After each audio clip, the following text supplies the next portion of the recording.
Well, hello YouTube, it's me, Fortmaster, and welcome back to another game theory reaction. And yeah, Link is not who you think he is. Yeah, how does that work? Because, I mean, Link is always, for the most part, he's a very, blank slate character. I mean, granted, in, the Toon Link in his, various games has been a bit more, has a bit more personality, I guess? But, isn't, I think only I think only in, a very limited number of games do you play as the same Link through multiple, games. Aren't the majority of them, he's a reincarnation or something?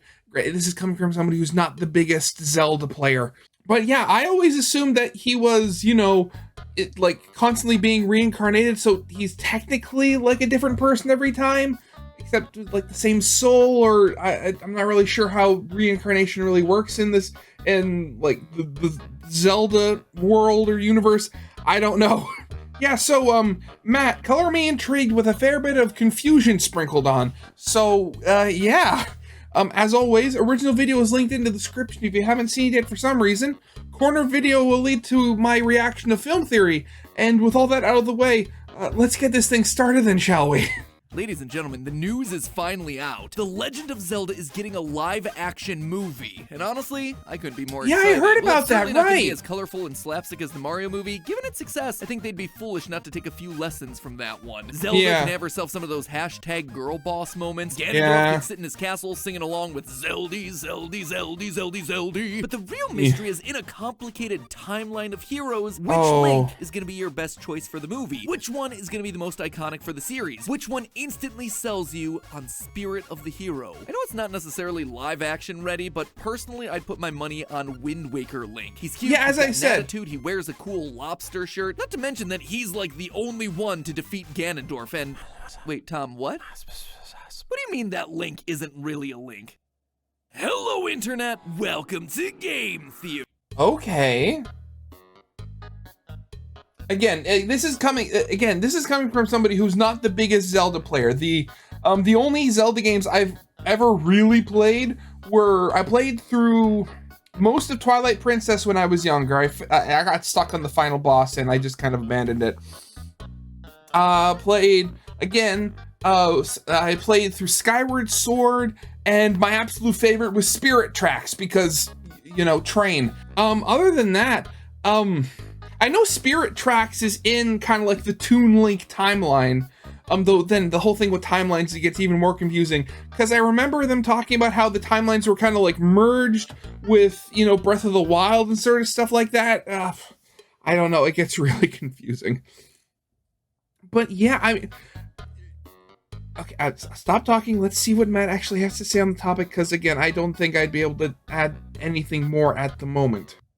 The show that's risking its neck by diving headfirst into Zelda theories. The last time we covered the Zelda franchise was when Tears of the Kingdom was first announced, back when it was still known as Breath of the Wild 2 4 years ago. Believe it or not, my friends, we first heard about this game back when the Avengers saga concluded, back when people tried to storm Area 51, back when live-action Sonic looked like this. Oh, it was a sad time. But now the game is finally released, once again blowing all previous Zelda titles out of the water. The open world is huge, the missions are long, the crafting mechanics are hilarious. It literally makes Breath of the Wild look like a tech demo. But while everyone else is getting lost in its incredible world, or arguing about whether it deserves the title of Game of the Year, I was looking back at the games that came before it. You see, the timeline of Zelda has always been a bit of a mess. There's a reason we've already done 2 theories about this thing. But if I was gonna have any luck solving this game's place in the timeline, I was gonna make sure that I had to fully understand everything that came before. But as it tends to when we're doing this sort of research, something jumped out at me. Something I'd never picked up on before. Something that would totally upend a major part of the franchise and the timeline. And may have even offered a solution to the Ganondorf problem once and for all. And it all comes down to the Link from The Legend of Zelda Wind Waker. The Hero of the Wind. At least, that's the title he's been given over the years. But I know the truth. That title is nothing but a sham. That Link is no hero. In fact, that Link isn't even a Link Link at all, which ironically enough may just be the solution that Hyrule has needed this entire time. It's pretty well established at this point that the Link that we play as in each game isn't the same Link. Yeah, they're Ocarina of Time Link reincarnations. isn't the same as the Breath of the Wild Link, and A Link to the Past Link isn't the same as Twilight Princess's Link. They're all unique characters, all with their own separate titles, like the Hero of Time or the Hero of Legend. The same actually holds true for Zelda. In basically every new game, we're playing as a brand new version of each of these characters, all in an attempt to once again stop the evil Ganon. This was an incredibly liberating idea for Nintendo, because it allowed them to have thousands of years pass between games, explore new characters, new relationships, new settings every game, rather than being stuck in one very specific point in time. However, the Zelda fanbase, they weren't just gonna settle for cool idea, bro. There had to be an actual lore-based reason for all of this to keep happening. So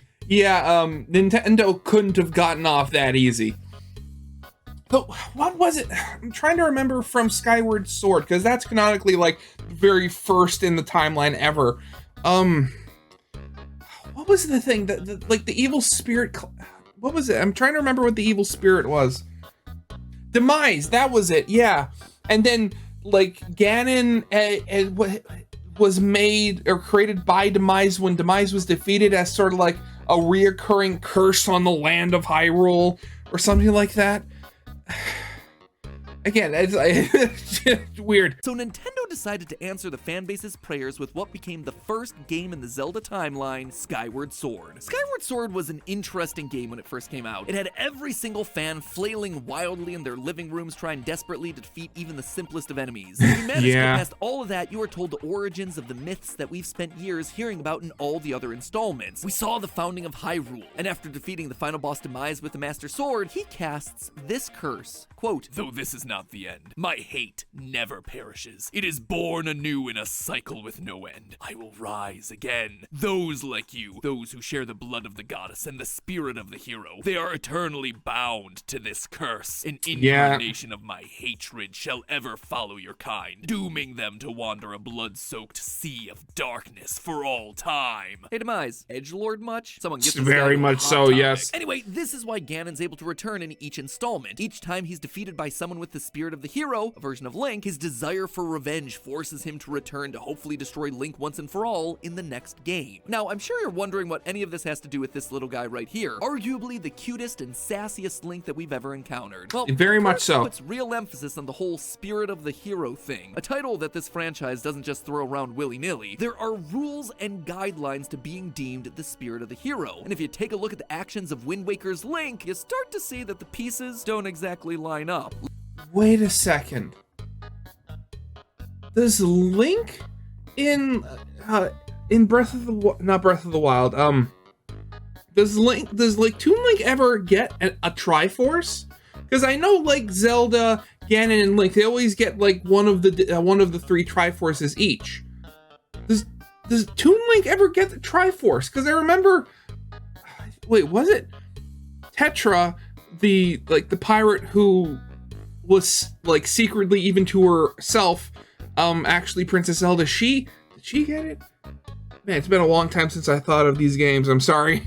Link right here, by the definition of the franchise, he's not a hero. In A Link to the Past, one of your goals is to rescue the 7 maidens that are vanishing one by one. Once rescued, one of the maidens tells us this, quote, "If the evil one destroys the hero, nothing can save the world from his wicked reign. Only a person of the Knights of Hyrule, who protected the royalty of Hylia, can become the hero." Notice here that it says that the hero has to be one of the Knights of Hyrule. And A Link to the Past's Link actually shows that it goes a step further, not only being a direct Knight of Hyrule, but carrying the bloodline with his uncle, who also was a former knight. One of the other maidens even says this, quote again, "You are perhaps the last one to carry on the bloodline of the knights." That right there, it seems pretty cut and dry, especially when other games go I mean, unless this Link had kids. The Link that we play as is indeed a part of the bloodline. Breath of the Wild Link is Zelda's appointed knight. In the Hyrule Historia, it said that the Hero of Time was once a Hylian knight himself, or at least fell within the bloodline. But there's very little known about the Hero of Wind's lineage. For us to understand as much as we can, we have to look closer at the timeline timeline itself. We established that Skyward Sword is the origin of the timeline, but after the events of Ocarina of Time, it all splits into 3 distinct branches. One is where Link is defeated by Ganon, who's then sealed away by the 7 sages. One is the child timeline, Link's original timeline that he returns to after defeating Ganon, and then there's the adult timeline, the one that Link time traveled to during the game and sealed Ganon away. Wind Waker is the first installment of that adult timeline. Before the events of the game, Ganon escaped the Sacred Realm, and with the Hero of Time now having returned to the past, there's no one to stop him. The goddesses have no other choice but to intervene by flooding all of Hyrule and weakening Ganon's power. Many years pass, and we come to Wind Waker, where Hyrule and the Royal Knights have been mostly forgotten. Right, because since Link went back in time, he would have never actually gone, eventually had a family to continue said bloodline. Unless he has relatives we don't know about.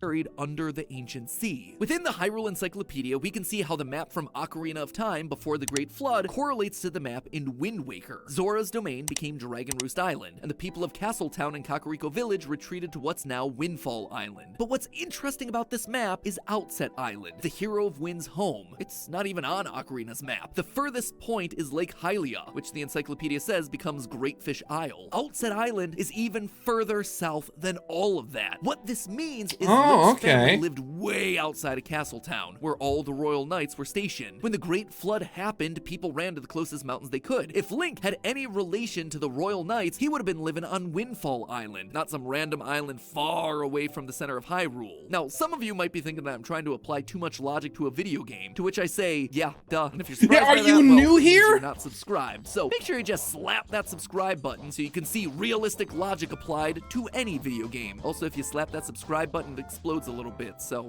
that's cool too. So based on geography, it's highly unlikely that this Link is related to the Knights of Hyrule, thereby disqualifying him as a hero. But what about his shield, I hear you saying? In Wind Waker, Link's grandma does have a shield in the house and claims, quote, hanging the family shield on the wall as decoration is another tradition that has been carried down from those days. And the shield has the Triforce crest on it, the crest of the royal family and the royal knights. So there you have it, case closed. Matt Pat overthought something it's again. Not that easy. Debunked. Right? Wrong. I'm not convinced that this is actually their family shield. Hear me out. Across Outset Island, there's a very similar symbol on everyone's front door, an upside-down Triforce with a circle in the middle. It's also on Grandma's blanket. This isn't the Hyrulean symbol. This is a symbol of the Outset tribe, much like how the Gerudo, the Gorons, and the Hylians have a crest. And if that seems like a bit of a stretch, well, you don't have to take my word for it. Just look at what the King of Red Lions has to say about this Link. When asked by the Water Spirit if this is the Hero of Time, he responds, quote, he has no connection to the legendary one. And here's the thing, the King of Red Lions, he isn't just some random talking boat, he's the King of Hyrule. So for him to outright say that Link has no connection to the Hero of Time's bloodline, nor mentioning the Royal Knight bloodline, a group that he would absolutely know a lot about, it puts no doubt in my mind that the Hero of Wind does not meet the requirements of a hero by the definition laid out by this franchise. The curse. But the most critical piece of evidence comes all the way back around to that demise curse that we spoke about at the start of the episode. In the final moments of the game, Link defeats Ganondorf, which looks pretty painful, but thanks to the curse of demise, he'll just shrug it off and return at a later date, right? Except Ganondorf doesn't. Looking at all the subsequent games in the adult timeline, Phantom Hourglass and Spirit Tracks, we never see Ganon re-emerge. This is the only timeline where that happens. In all the other timelines, Ganon comes back again and again and again in every installment. But in the adult timeline, no, never again. At first, I thought maybe Ganon can only revive after a new Spirit of the Hero is born, but that isn't true. A Link to the Past and Oracle of Ages and Seasons have themselves the same hero, and yet Ganon is resurrected in each of those. In Spirit Tracks, we play as the hero of trains. Yeah, that is a real hero that exists in this universe. But I never heard of that actual title before, and I love it. It is the best title. I love it. He's a new hero born after the Hero of Wind, and yet Ganon still doesn't come back. What this means is that— well, granted, the final boss, if I can pull up a picture of it. Yeah, so the first half of the final boss, the demon— yeah, so the first half of the final boss, the demon train, has this giant face on the front of it. It's like an evil Thomas the Tank Engine. But, and I always assumed when I played it that this was like— it was like the last it was like the remnants of Ganondorf being like coalesced into a suitable form, but because he wasn't the actual final boss, he was being like hijacked by the actual boss, whose name I can't remember off the top of my head right now. I'm very sorry. But like with what Matt just said, being that in this timeline, Ganon was defeated permanently, I mean, it wouldn't be that like the remnants of that curse were being like coalesced and used by other evil powers. I mean, it makes sense. That the Hero of Winds defeating Ganon at the end of Wind Waker broke the demise curse. Ganon was never able to revive himself. But why? Why only this timeline? Well, because unlike any other time in the series, this time he wasn't defeated by the spirit of the hero. Instead, he was defeated by some random kid from a far-off land. Ganon who just happens to be wearing the same outfit. Specifically to the spirit of the hero in that curse, to repeat the same old song and dance forever. So when a small child from across the ocean showed up looking the part, he thought it would be the same thing again. But it wasn't. Whether he meant to or not, the Hero of Winds tricked everyone into thinking that he was the destined hero. At the end of the day, that was what was able to get the job done and break the cycle forever. Or at least that's how it should have been, except for when the timelines re-merged together thanks in part to Hyrule Warriors. This allows Ganon to come back across all the different timelines, which then leads to the collective events of Breath of the Wild and Tears of the Kingdom. Yeah. But there is a silver lining to all this. Thanks to the deception of the Hero of Winds, we now know how to truly defeat Ganon and break the curse of demise. Just have somebody other than Link do it. The people of Hyrule need to rely on someone other than the spirit of the hero. They need to stop leaving it to Destiny, because Destiny clearly ain't doing them any favors. I mean, that's the entire point of the curse. They need to train someone else to defeat Ganon, and not just end the current evil, but end it permanently. And if Nintendo ever did want to retire Ganon for a new villain, I think I know the perfect person to finish it off for good. Rather than just some random character, why not pick someone that we've seen countless iterations of? Someone who's normally just a damsel in distress. That's right, I believe that Zelda will be the one to finally put Ganon to rest. We saw it a bit in Tears of the Kingdom where she saved the day by becoming a dragon because, of course, that was the answer here, but Zelda being the final hero would be the icing on the cake for this series. It fits with the lore, where it's not the spirit of the hero trying to defeat Ganon, but someone else, someone connected to the ongoing story, but free from the curse. It's also super poetic. Rather than waiting for a hero to save her kingdom, she saves it herself, ending. But is she really free of the curse, though? Because there's still a new iteration of Zelda constantly coming up and stuff. Would that not be still part of the curse? Like, there's always going to be the evil, the princess, and the hero. Like, granted, I would imagine having her defeat the villain might, you know, throw a spanner in the works and maybe have some rather, like, unforeseen consequences. But the way I'm picturing this is Zelda herself is still part of the curse. It's usually Link doing the job instead of her. We don't know if her doing it would in fact end the curse or not. You need someone completely out of the loop, like, you know, the version of Link that was the Hero of Winds. The curse that's continued to plague Hyrule for generations. It would be a legend that would be passed down from generation to generation. A legend of the descendant of the goddess. The legend of Zelda. But hey, that's just a theory. A game theory. Wait, what was that face? But hey, that's just a theory. Oh god, that was weird. Theory. Thanks for watching. Very well, I mean, it's not an interesting theory. I mean, it is kind of proven before everything was tied back together. It's like we had at least one good timeline that was free of Ganon. Of course, Nintendo had to make everything messy again. But yeah, very interesting. And it is kind of funny. You have this curse that's in, like, plaguing a land that has like these like similar characters being constantly reincarnated. So like it continue this battle ad nauseum, and the one thing that breaks it is literally just somebody else going in and stopping it. So yeah, as always, original video is linked in the description if you haven't seen it for some reason. Corner video will lead to my film theory reaction, and with all that out of the way, I hope you guys liked. If you did, leave a like, subscribe if you have not, and I'll see you guys next time. Goodbye.